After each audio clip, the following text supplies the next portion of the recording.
let's combine a few topics based on C major.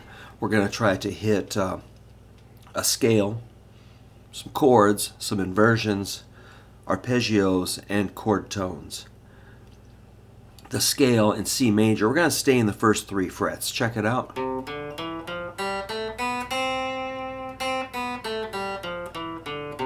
Good old C major scale. That's your 1, 2, 3, 4, 5, 6, 7, 8. 1, 2, 3, 4, 5, 6, 7, 8. The root, 2nd, 3rd, 4th, 5th, 6th, 7th octave. The scale can extend lower or higher like this. So that's like C, B, A, big G, F, and E. On the treble side, G, F, E, D, C. Sounds kind of nice.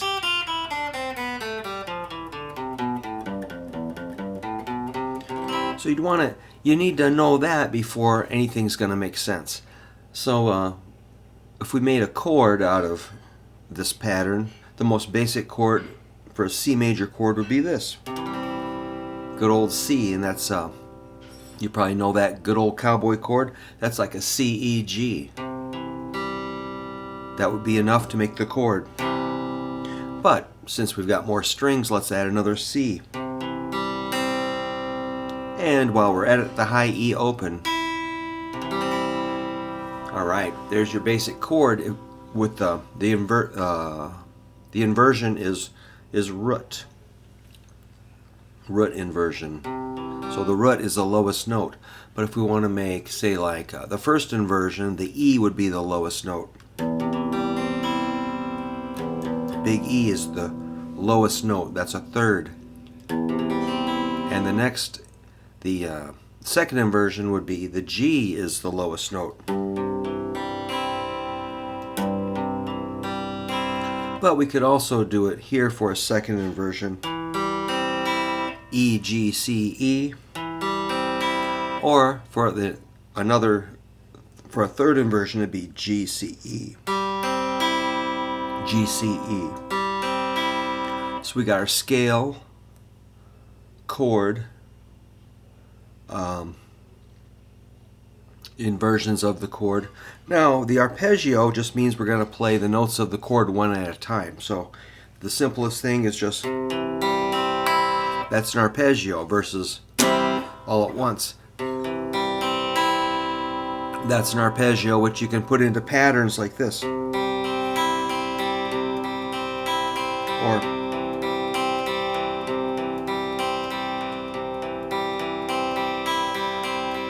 oops.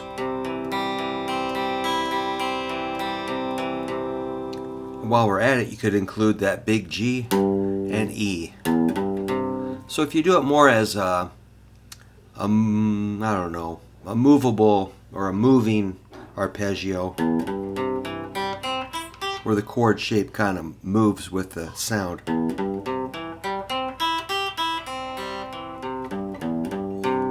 Those would be your chord tones too. The notes of the arpeggio, the notes of the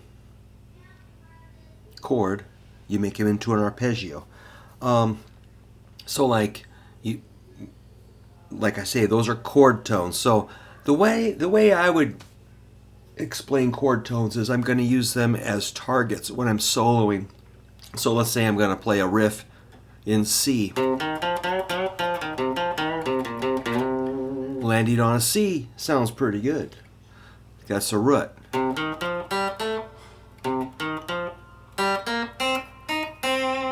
There's another C root. It sounds right just to land on that root. You could also land on a 3rd. The major 3rd is E. Or C, or you can land on G. How about a low E?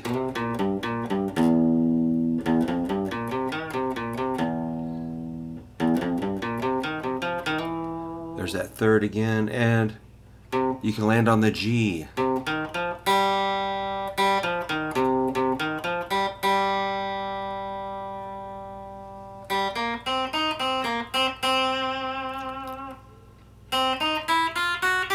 There's a G, the major third. You can land on any note you want, but chord tones are going to sound, they're going to blend in with the chord.